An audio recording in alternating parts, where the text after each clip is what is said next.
I think for the most part, the things that become important as you grow in a business, which are the ability to consolidate different systems into sort of a single view of the customer, pulling in information from like financial systems. And as an example, if you were a technology company like we were, pulling in information from places like Redshift about how people are using the product and having that cross-referenced with all of the customer-facing data that your organization's producing around how you're marketing to that customer, how you're selling to them, how you're supporting them after they become a customer, and being able to see that in one place becomes increasingly important as you grow and you scale.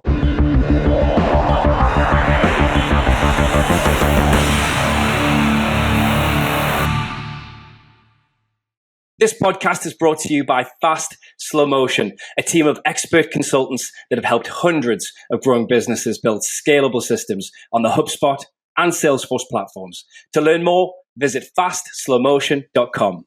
Welcome to the Fast Slow Motion podcast, where we teach you how to build a business you love while enjoying your life. I'm your host, Sam Donaghey, and today I've got the pleasure of introducing to the show Fast Slow Motion's Director of Partnerships and Alliances, Todd Coder, and Salesforce Area VP, Jeff Roy. Todd, Jeff, it's great to have you here, so welcome to the show. Thanks. Great to be here. Yeah, thank you so much for having us. Todd is the Director of Partnerships and Alliances at Fast Slow Motion, where he leads the development and management of strategic partnerships to drive business growth. And Jeff is an Area Vice President at Salesforce, where he oversees the small and medium business segment, and he focuses on helping growing businesses leverage Salesforce's platform to achieve their goals. And in today's episode, Todd and Jeff are going to be discussing the impact that Salesforce can make for business growth. Amazing. Thank you so much, Sam. Jeff, thank you for being here, buddy. Really appreciate your time here today and looking forward to having a chat. You bet. Thanks for having me. To get things started, Jeff, can you tell us a little bit about your background, both personally and professionally, your current role at Salesforce and what brought you here? Yeah, I worked for Bay Area technology companies more or less my entire career in primarily customer-facing roles. I have a little bit of technical background academically, studied to BSA or business systems analyst back in the day, and took a lot of courses on database design. And I've been with Salesforce off and on for 17 years now. So I started as an account executive working with our customer facing teams way back in the day. I've left and come back twice. So I'm a double boomerang. And I went to work with LinkedIn, early days of LinkedIn, helping open up the Canadian office, the Toronto office, which was the first international office. And then back at Salesforce for a great 4-year run with our marketing cloud business. And then I went to seek my fame and fortune in the startup world. So I worked as a CRO with a couple different startups, or recently rejoining Salesforce in our core business. You mentioned growing businesses. Obviously, that's our focus as well. And we've been in business for almost 11 years, focusing passionately on that growth markets segment, right? A ton of our clients, over 2,000, many of those are in the growth market segment, and we continue to grow them. Why do you think Salesforce works so well for businesses at that stage of growth? And what does it give to those businesses in terms of a resource and a platform to continue growth and to continue to scale their businesses moving forward? It's an interesting question. And I've actually been a customer of Salesforce's several times, having used other CRMs, having used Salesforce, migrating from other sales CRMs to Salesforce as our company grew and got more complex. So I sort of have a unique perspective on this because I've seen it both as a Salesforce employee and then as an executive in a couple of other companies. I think for the most part, the things that become important as you grow in a business, which are the ability to consolidate different systems into sort of a single view of the customer, pulling in information from like financial systems. And as an example, if you were a technology company like we were, pulling in information from places like Redshift about how people are using the product and having that cross-referenced with all of the customer-facing data that your organization's producing around how you're marketing to that customer, how you're selling to them, how you're supporting them after they become a customer, and being able to see that in one place becomes increasingly important as you grow and you scale. And some of the integration capabilities, some of the customization capabilities, the data analysis capabilities of Salesforce are sort of what set us apart. And those things become more important as a business gets bigger and inherently more complicated. And so I think that's why we're particularly well suited to like the growth segment, because as a business hits 150, 200 employees, being able to make those data-driven decisions, being able to take all these disparate systems and start to tie it together becomes, like I said, increasingly important to guide and steer the company. And I've lived through that, moving from other systems to Salesforce as we got bigger. So I think that's why, it's a really interesting opportunity for customers of that size, because those are the types of challenges that they're often working through.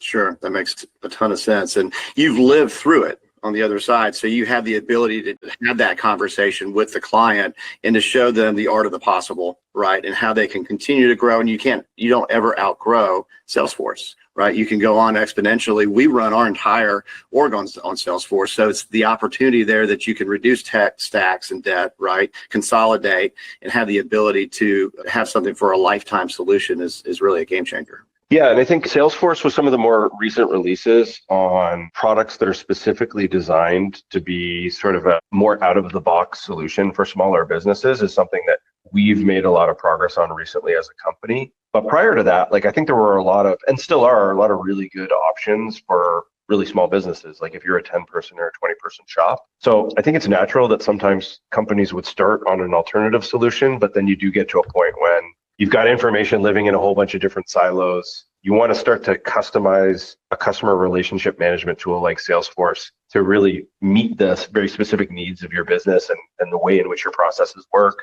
And you want to be able to report and run a deep analysis on the information that lives in something like a CRM to drive the decision-making process for the executive team and the rest of the company. And those things become harder to do with some of the, I think, tools that are more specifically oriented down market. So, having lived through it, it's often that companies will sort of outgrow it at a certain size. And to your point, one of the things that I think is reassuring about moving to Salesforce is that you're never really going to outgrow Salesforce. I mean, we have the largest companies in the world running on Salesforce. And so customization, configuration, integration opportunities are sort of endless, which comes with additional complexity, I think. I wouldn't want to be naive in saying that we're not true, which is in large part why it's really important to have a great partner like FSF. Love that. In your conversations with clients, especially this year in 2024, right? We're coming out of an election in the States at the time of taping this. What factors have you seen throughout the course of this year that have either influenced or maybe slowed down customers throughout different segments and different industries as we go through the economy issues and, again, the election for this year? What have you seen as being either holdups or escalators for growth? Well, I'm going to point out a couple of pretty obvious ones that are well documented and talked about pretty much everywhere these days. The first is I think everyone is trying to very much figure out what does AI mean for their business, and are there ways in which they can drive increased automation or efficiency? And even if they're not at the point where they're looking to implement it themselves, I think the very fact that it's being talked about so much, that there's so much innovation happening from so many different technology companies. You look at the advancements that Salesforce is making, you look at the advancements that the Googles and the Metas and the OpenAI world are making, and it's changing really, really fast. And I think that is causing a certain amount of uncertainty with CIOs and CTOs that are delaying making decisions about what their technology infrastructure should look like in the future because they're waiting to see how it plays out. And I think that's a pretty understandable position to be in. So that's certainly a pretty big influencing factor. And then I think, macroeconomically, there's probably some certain uncertainty around the administration change that's coming and how that plays out for business. So you do hear that a little bit. But I think the other probably biggest one outside of AI is companies are really, I think, struggling to figure out what are the levers for growth being the imperative of most businesses, and it being for most industries and companies a little harder these days than perhaps it was 4 or 5 years ago. And I think the efficiency that a lot of companies were looking to achieve, getting lean, has sort of been realized, and now companies have gotten through that and they're very much back in the mindset of okay, we've leaned out as much as we can as an organization. What do we need to do to get back to the growth numbers that we were looking to achieve at the sort of board or executive or company level? So I do think people are increasingly really trying to get back to a growth mindset, and what does it mean to grow the business in the coming year and years prior. So to that point, take us fast forward a year. Where do you think we'll be? I think the rate at which AI is changing and evolving is something that I have not seen in my 25 plus year career in technology. I think we've seen a couple of major innovations. We saw the shift from desktop computing and mainframe computing to the cloud.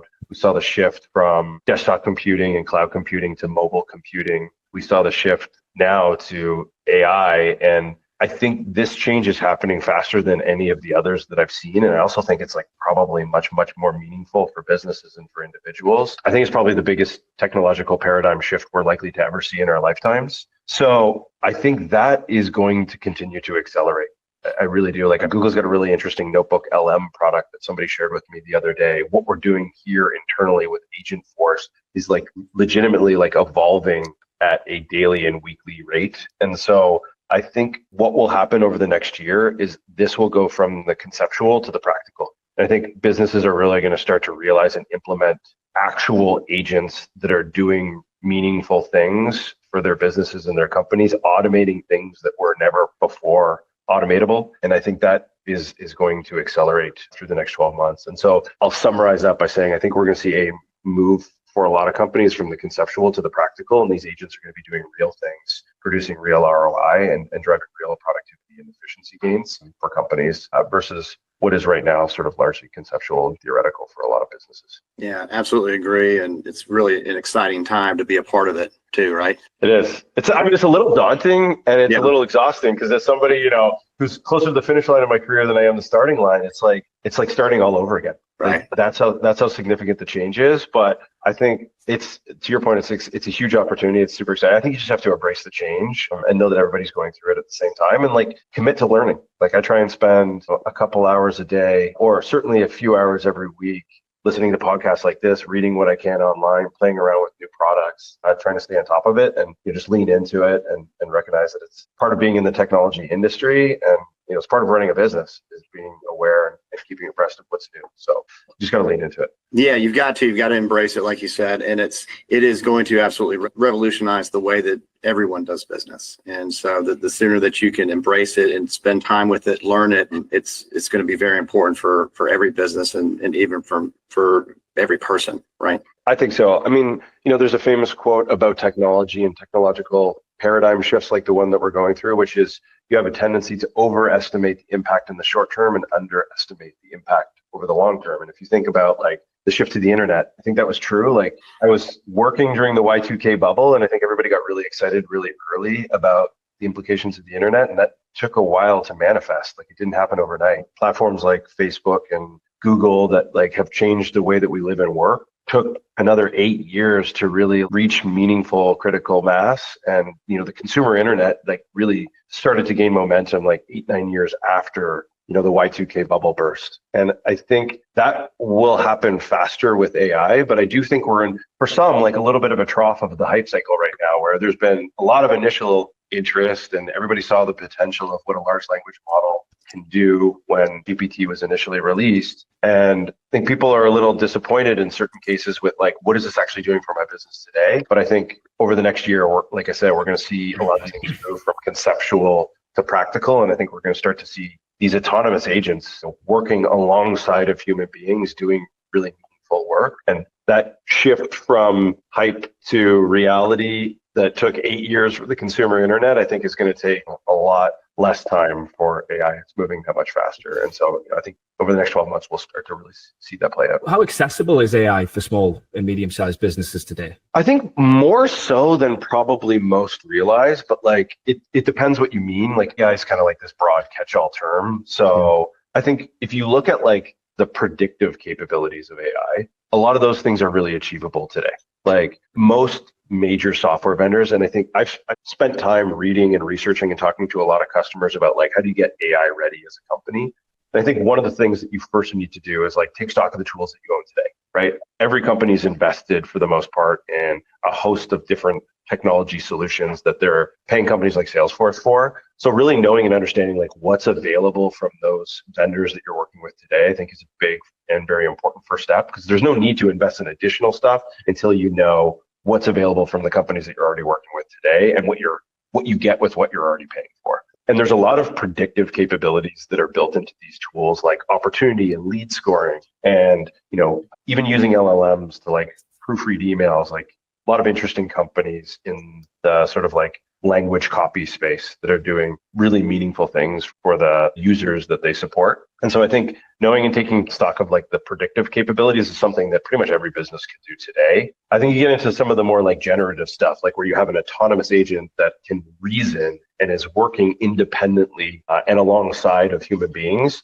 is probably something that, is going to take a little more time because there is some data readiness that you need to have in place in order to feel like an agent can reliably produce the outcome that you want it to produce. There's some governance that you have to put around that. That governance is going to change from company to company. So I think there's more work that companies need to do to get ready for this next wave of generative AI, which is like largely going to be agent-based. Certainly that's our opinion here, and I think most share that opinion at this point. The thing is, like, leveraging a system like Salesforce or using Salesforce inherently creates structure around your data that allows you to be more data ready than I think a lot of companies realize, and wait for generative to get layered on. So using Salesforce as an example, you can turn on these agents, point them to the data that lives inside of Salesforce today, like case or knowledge-based data, and then set some pretty easy, like not even using code, but using descriptive controls where you're just using natural language, telling the agent what it can and cannot do. Setting up those guardrails is like shockingly easy.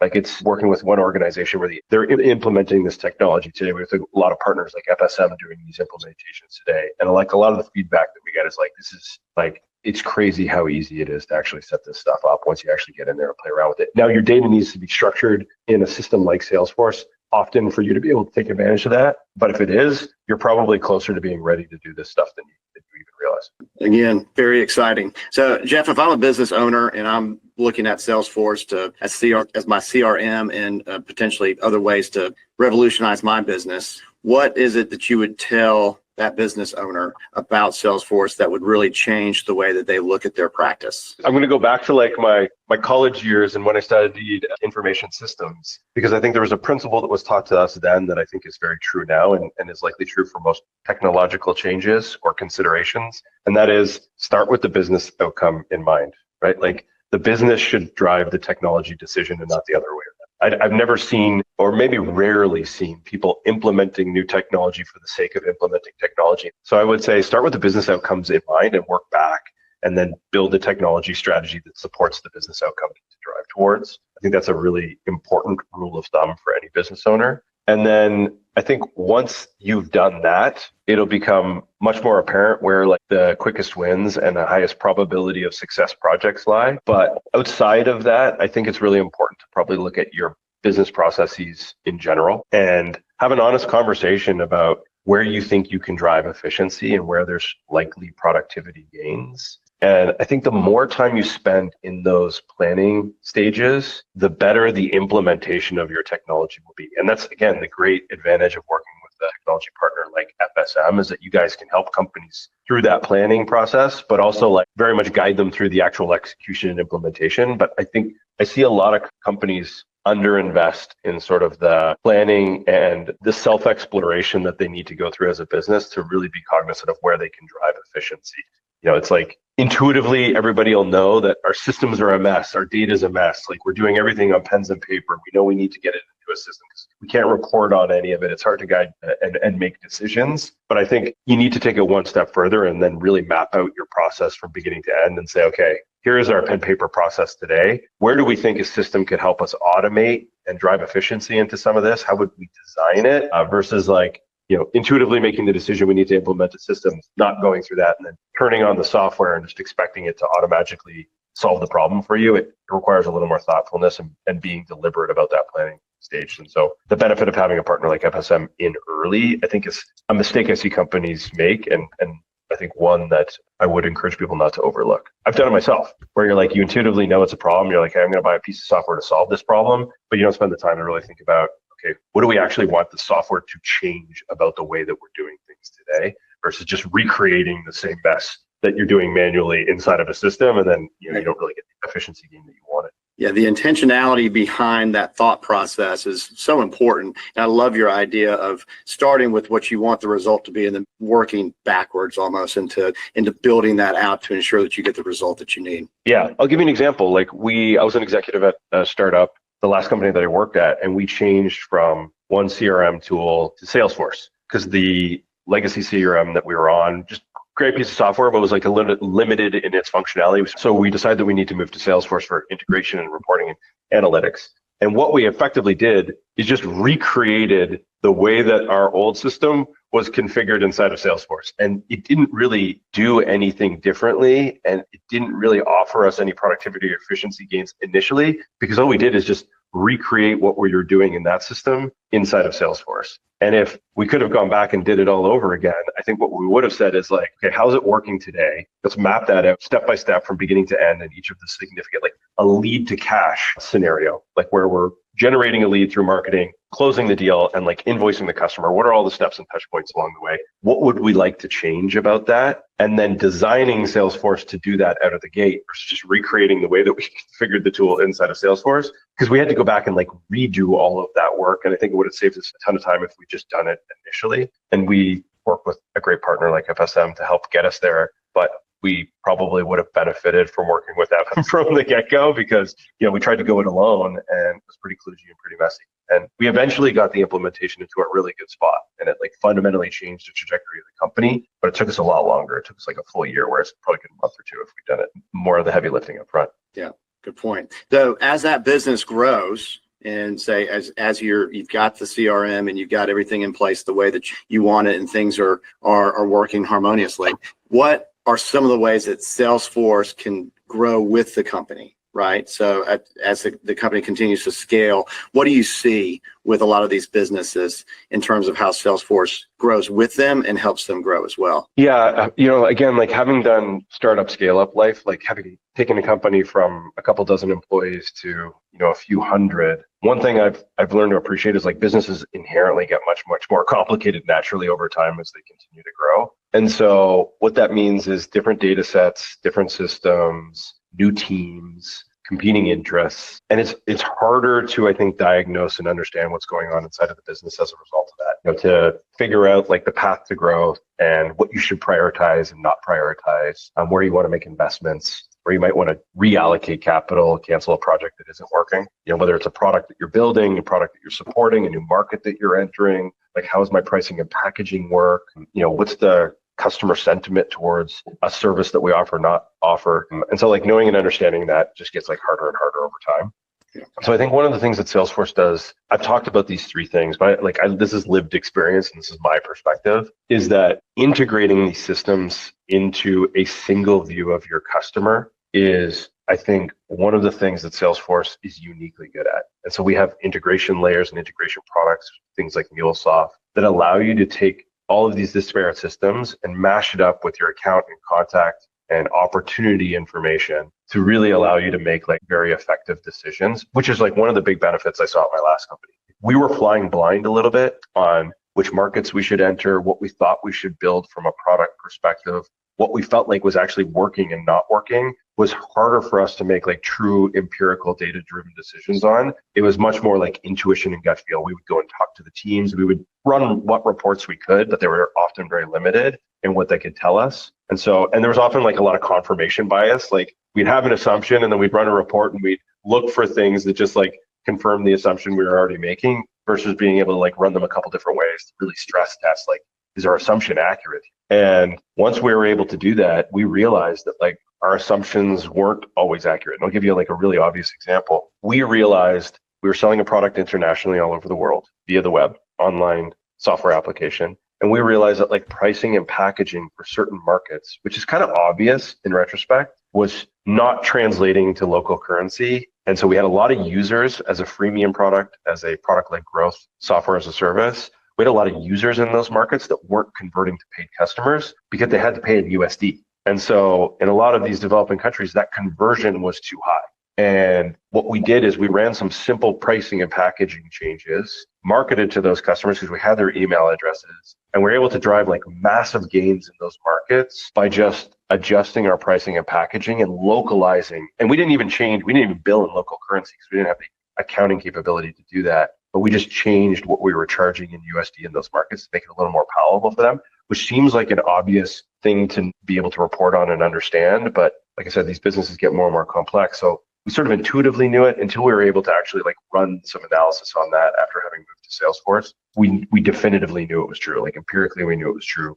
We adjusted our strategy, ran some simple email marketing campaigns to drive the business, and like, multi-million-dollar outcome for us, which was significant. Wow. From the year. Yeah, little tweaks like that by pulling in different information sources. We were mashing up AWS information. We were mashing up our billing system, which was NetSuite, all into Salesforce using an integration layer. And then we were able to like run those reports from Salesforce. Once we had all of that information in the same place, we couldn't really, we had to run the reporting separate in 3 different places and then try and make sense of it prior to that. And so there's a lot of debate inside of the organization whether that was true or not. Once we saw that it was empirically true, we were able to shift our strategy and drive like a real multi-million-dollar outcome. So I think integration's a big one, additional customization and configuration. The ability to configure Salesforce is infinite, as you guys know. So that's, I think, a really important aspect as businesses grow and scale over time. And I mean, we have a huge partner ecosystem. One of the amazing things about Salesforce is like our integration layer extends to the partners who build on our platform too. And so, there isn't really anything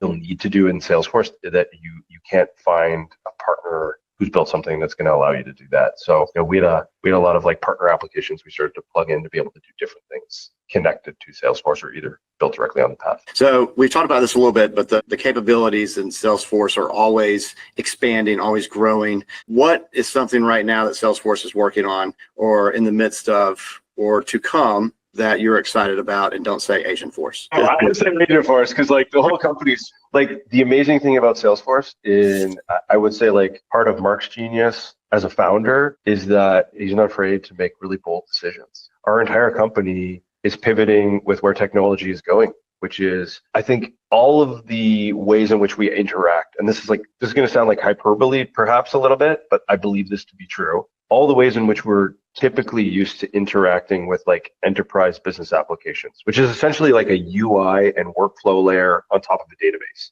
Like you think about what Workday does, you think about what Salesforce does, you think about what, insert enterprise software company here, ServiceNow, any of them. It's essentially like an automation and workflow layer with the user experience UI built on top of a database. And I think that's all going to change. I think the traditional application layer that we are used to working with is going to be replaced by like a natural language interface. And you just ask the software to produce the outcome that you're looking to produce. And you no longer have to point and click or navigate through the application to get to that outcome. And it's going to query a data set in the background that needs to be structured, needs to be configured the right way, but it's going to be able to instantaneously produce that outcome. It's going to allow you to do way more.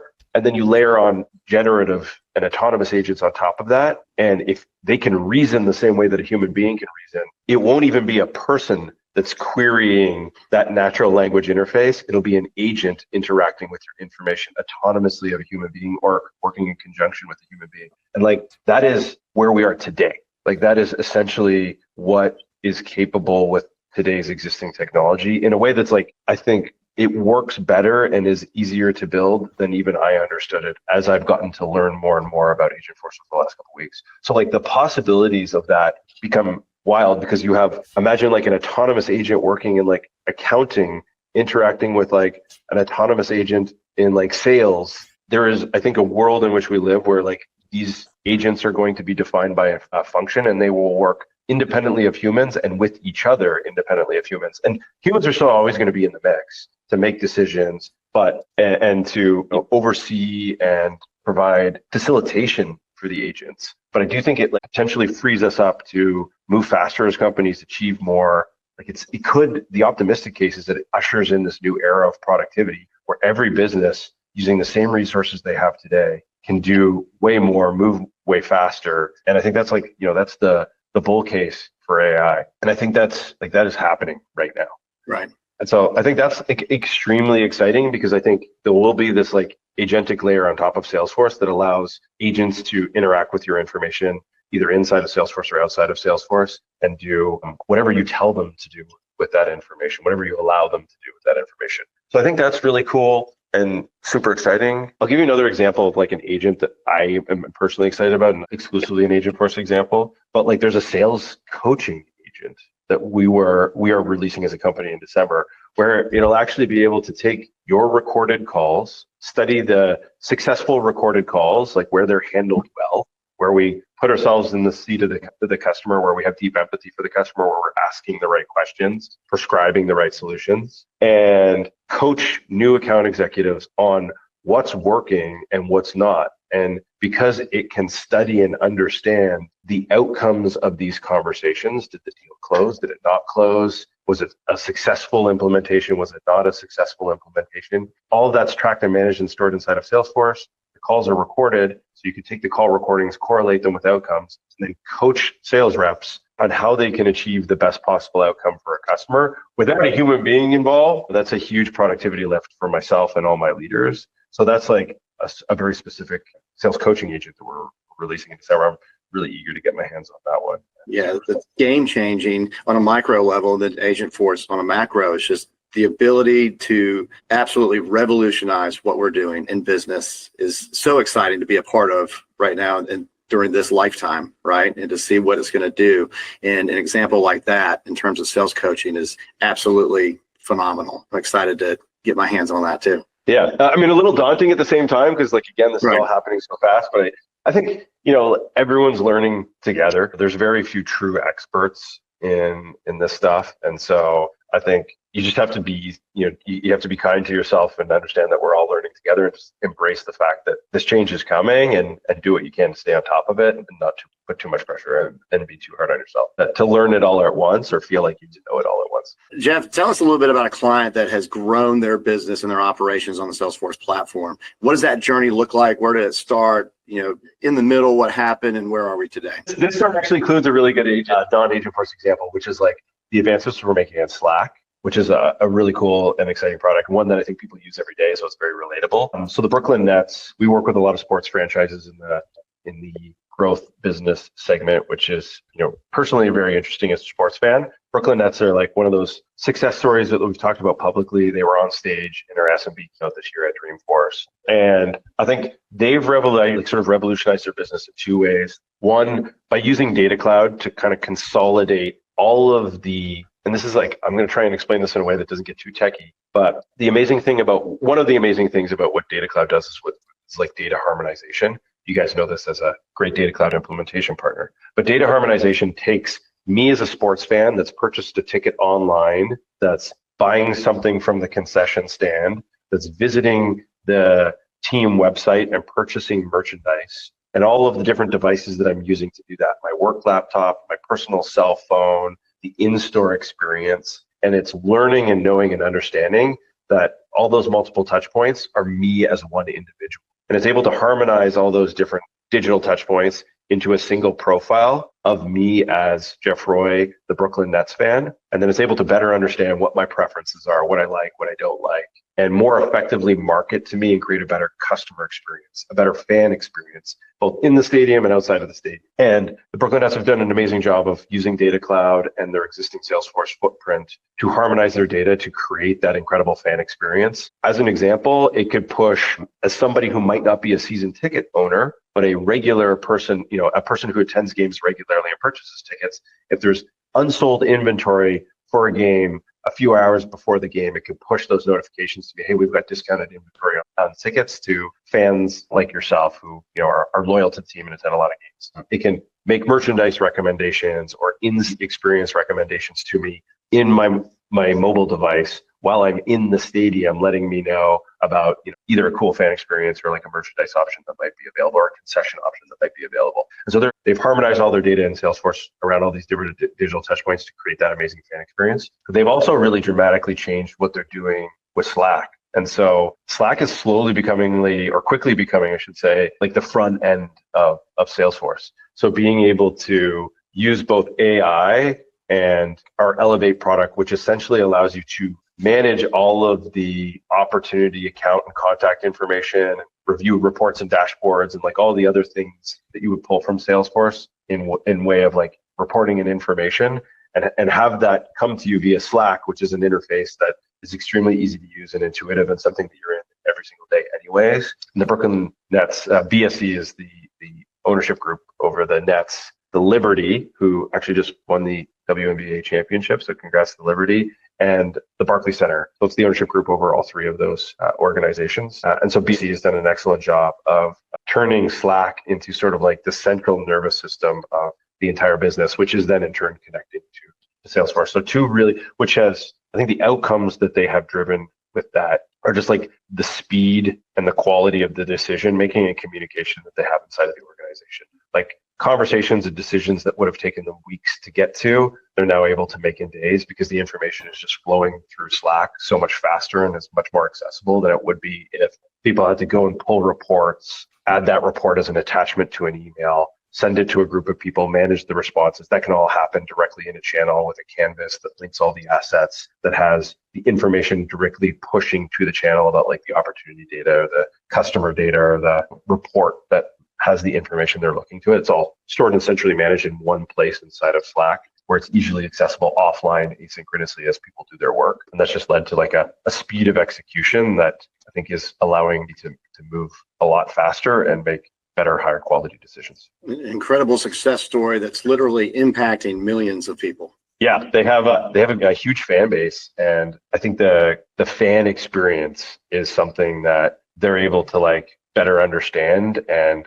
curate at a very individual level that is, I think, producing great fan experiences for their customers, but also like driving great revenue outcomes for them as well. We always like to close our podcast episodes with a quote that provides some wisdom or advice to our listeners, many of whom are business owners or leaders. So is there a quote that you guys would like to share today? Full disclosure, you guys told me you would ask this question, so I did a little bit of research and went through some of the quotes that I liked to think through one that might be meaningful.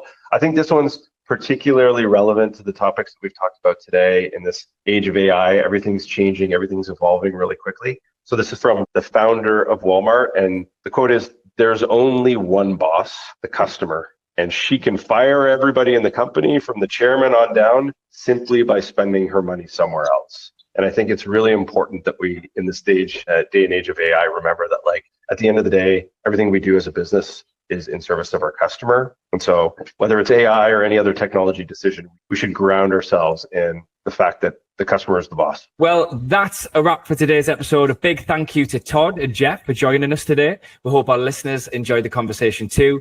Remember to subscribe to the podcast on your favorite podcast platform, or you can find archived episodes at fastslowmotion.com/podcast. And if you have topics that you'd like to hear more about or questions about what we've covered in an episode, you can send your requests and questions to us at fastslowmotion.com/podcast feedback.